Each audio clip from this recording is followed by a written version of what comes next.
தற்போதைய ஆட்சி மோடி ஆட்சி அல்ல, அதானி ஆட்சி என விமர்சிக்கும் ராகுல் காந்தியின் கருத்து குறித்த நமதுரிமை காக்கும் கட்சியின் நிலைப்பாடு என்ன?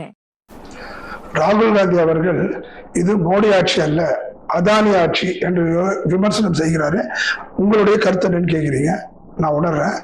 அதுல அபத்தமான ஒரு பேச்சு. அதுல என்ன மோடி ஆட்சி அதானி ஆட்சி அல்லாத, அதானியையும் அம்பானியையும் தொழிலதிபர்களையும் வில்லன் போல முன்னிறுத்துவதை முதல்ல நீங்க நிறுத்தணும். அத்தனை பேரும் திமுக அத்தனை கட்சியும், பிஜேபிக்கு அல்லாத கட்சிகள் அத்தனையும் எதிர்க்கிற அத்தனை கட்சியும் சொல்றாங்க பெரிய முதலாளிகளுக்கு மிகப்பெரிய அளவுல வரி சலுகை கொடுத்துட்டாங்க, கடனை ரத்து பண்ணியிருக்காங்க, வாங்கின கடனை கட்ட முடியாதனால ரத்து பேவர் கொடுத்துருக்காங்க. அதெல்லாம் முழுக்க முழுக்க முழுக்க முழுக்க போய் ஒருத்தர் பணம் வாங்குறாருன்னா 1 கோடி ரூபாய் வாங்குறாருன்னா 2 கோடி ரூபாய் 1.5 கோடி ரூபாய் அதுக்கு ஆதாரத்தை காமிச்சாதான் இதை கொடுப்பாங்க.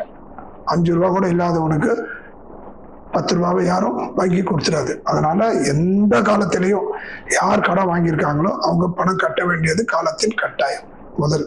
அதே சமயத்துல இந்த அதானி இன்னைக்கு இந்த 10 வருஷத்துல ஒண்ணும் வளரல, மிகப்பெரிய அளவுல வளர்ந்துருக்காரு. ஆனா இப்ப வளர, அதுக்கு முன்னாடியே காங்கிரஸ் ஆட்சியிலே அதானி பேர் தெரியல, ஆனா வளர்ந்திருந்தார். அம்பானியை யார் வளர்த்தது? டாட்டாவை யார் வளர்த்தது? பில்லாவை யார் வளர்த்தது?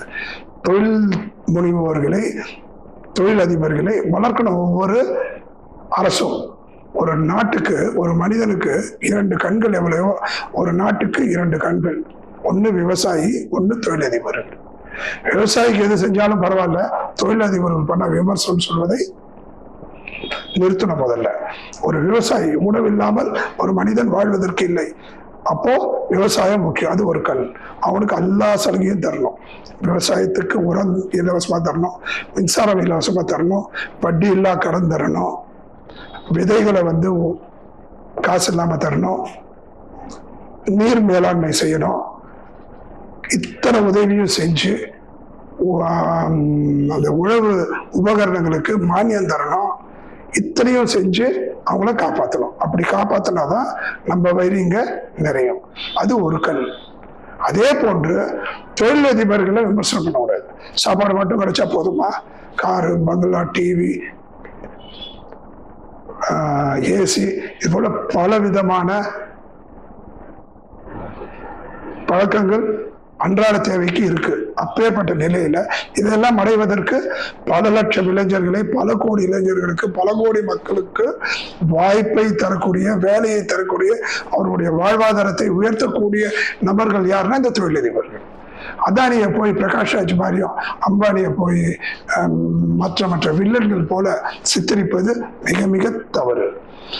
இவங்களுக்கு விவசாய கடன் தள்ளுபடி செய்வது எவ்வளவு தேவையோ அதே போன்று தொழிலதிபர்களுக்கு வரி சலுகை தருவதும், தேவைப்பட்டால் கடன்களை ரத்து செய்வதும் ஊழலுக்கு இடம் கொடுக்கூடாது.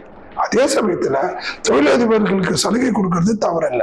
அந்த தொழிலதிபர்கள் வாயிலாக பல கோடி மக்கள், இளைஞர்களும் பெரியவர்களும் பெண்மணிகளும் பல விதத்துல பலனடையக்கூடிய வேலை வாய்ப்பை தருகின்றவர்கள் அந்த முதலாளிகள். அதனால அதானி ஆட்சி, அம்பானி ஆட்சின்னு விமர்சனம் பண்றது ராகுல் காந்தி போன்றவர்களுக்கு தகுதியற்ற சொல். தயவு செய்து எதிர்காலத்தில் நீங்கள் ஆட்சியில் அமர வேண்டும் என்று சொன்னால் நீங்கள் ஒரு தனித்தோர் முடிவு எடுக்க வேண்டிய நிலையை மட்டும் நீங்க உணரணும். அதை விட்டுட்டு ஆளுங்கட்சி நீங்க என்னதான் விமர்சனம் பண்ணாலும் இன்னும் 30 வருஷத்துக்கு அவங்கதான் மத்தியில ஆட்சி. இந்த மோடி பணம் இன்னொரு மோடி வருவார், அந்த மோடி பணம் ஒருத்தர் பணம் இன்னொரு மோடி வருவார். ஏன்னா நீங்க கடந்த காலத்துல 50 ஆண்டு காலத்துல சிறுபான்மை மக்களுக்கு நீங்க கொடுத்த செல்ல, நீங்க கொடுத்த இடம், நீங்க அவங்களுக்கு சப்போர்ட் பண்ணது, அவங்களெல்லாம் உங்க பக்கம் திருப்பியது. இன்னைக்கு வெகுஜன மக்களான இந்துக்கள் அவங்க பக்கம் திருப்பி இருக்காங்க. என்றைக்கு காங்கிரஸ் மீண்டும் ஒரு நடுநிலை எடுக்கிறதோ அன்று வரை பிஜேபியை வீழ்த்துவதற்கு எந்த அரசியல் கட்சி தலைவர்களுக்கும் வாய்ப்பில்லை, முடியாது என்பதுதான் நமதுரிமை காக்கும் கட்சியினுடைய நிலைப்பாடு. வணக்கம்.